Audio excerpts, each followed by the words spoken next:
அனைவருக்கும் வணக்கம். Welcome to my channel money max bright future. இந்த சேனலில் நாம் சேமிப்பதற்கான வழிகளை பற்றி பேசப் போகின்றேன்.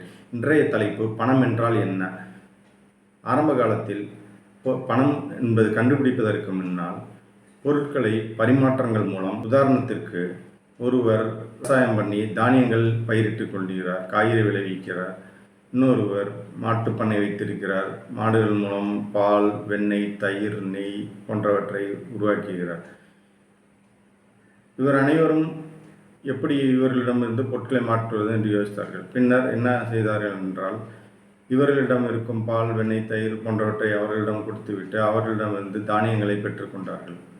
அதாவது பண்டம் பரிமாற்றம் மூலம் செய்து கொண்டார்கள்.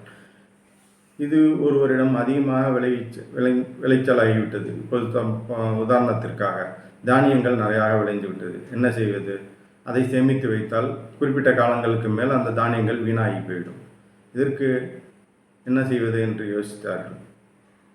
இவர்கள் விளைவித்த தானியத்தை அவர்களுக்கு தேவையில்லை, அப்பொழுது என்ன செய்வது? அதுவும் சேமித்து தான் வைக்க வேண்டும்.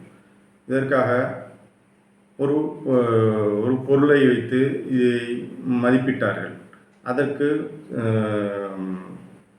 பிசிஎஸ் மெட்டல், அதாவது உலோகங்களை பயன்படுத்தினார்கள்.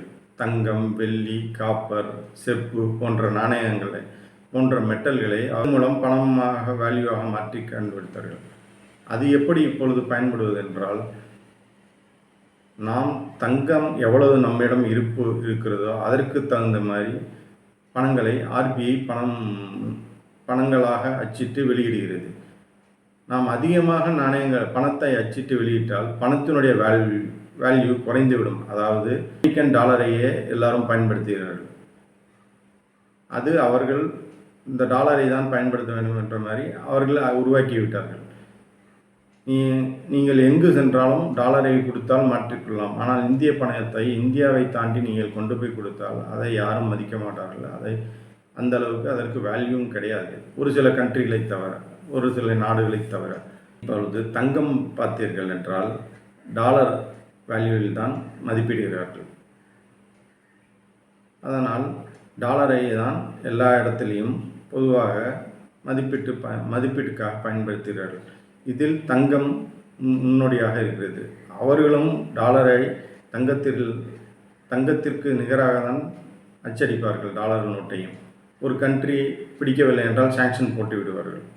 சாங்ஷன் போட்டால் அவர்களால் டாலரில் ட்ரேட் செய்ய முடியாது. அதுமாரி தான் ஈரான், ரஷ்யா போன்ற நாட்டுகள் இப்பொழுது பிரச்சனைகள் இருக்கிறது. ஈரானிடம் நாம் முன்பு வர்த்தகம் செய்தோம். அப்பொழுது நாம் இந்திய பணத்தை கொண்டு வர்த்தகம் செய்ய தொடங்கினோம். அது அவர்களுக்கு அந்த இந்திய பணத்தை கொடுத்து நம்மளிடம் திருப்பி பொருட்கள் வாங்கி வந்தார்கள். அதாவது உணவு தானியங்கள் போன்றவற்றை வாங்கி கொண்டார்கள். அது நாளடைவில் அவர்களுக்கு தேவைக்கு அதிகமாக இருப்பதால் அவர்கள் பொருட்களாகவே தந்துவிடுங்கள், பணம் வேண்டாம், பணம் எங்களுக்கு பயன்படுத்துவது சிரமமாக இருக்கிறது என்று சொன்னார்கள். அதன் பிறகு அவர்கள் கச்சா எண்ணெய் இங்கே கொடுத்தால் நாம் இங்கிருந்து உணவுப் பொருட்கள் அல்லது வேறு ஏதாவது பொருட்களாக கொடுத்து பண பரிமாற்றம் செய்து கொண்டிருந்தோம். இதற்கு உதாரணம்தான் பணம். பணம் எப்படி பயன்படுகிறது என்பதற்கு இது மாதிரி இன்னொரு உதாரணத்தையும் நடைமுறையில் உள்ளதை தெரிவிக்கிறேன். இப்பொழுது ரஷ்யாவிடம் நிறையா கச்சா எண்ணெய் உற்பத்தி அதிகமாக இருக்கிறது. அவற்றை யூரோப்பியனிடம் விற்று கொண்டிருந்தார்கள். இந்த யுக்ரைன் வார் வந்தவுடன் அவர்கள் என்ன செய்தார்கள் என்றால், அமெரிக்கா சாங்ஷன் செய்துவிட்டது. அதனால் அவர்கள் யூரோப்பியன் எல்லாரும் வர்த்தகம் தடை செய்தார்கள். அவர்களிடம் நிறைய கச்சா எண்ணெய் சேர்ந்துவிட்டது. என்ன செய்வது என்று யோசித்தார்கள். இது இப்படியே சென்றால் அவர்களுக்கு பொருள் இழப்பிடும் முன்னும் கச்சா எண்ணெயும் நிறையா சேர்ந்துவிடும். கச்சா எண்ணெயை எடுக்காமல் விட்டால் அந்த கச்சா எண்ணெய் கிடைப்பதும் அந்த கிணறுகள் எல்லாம் தூந்து போய்விடும், எண்ணெய் எடுக்காமல் இருந்தால். இதற்காக ஒரு ஐடியா செய்தார்கள் அவர்கள். யார் அதிகமாக கச்சா எண்ணெய் பயன்படுத்துவார்களோ அவர்களிடம் கம்மியான விலையில் விற்க ஆரம்பித்தார்கள். அதில் இந்தியாவும் ஒன்று.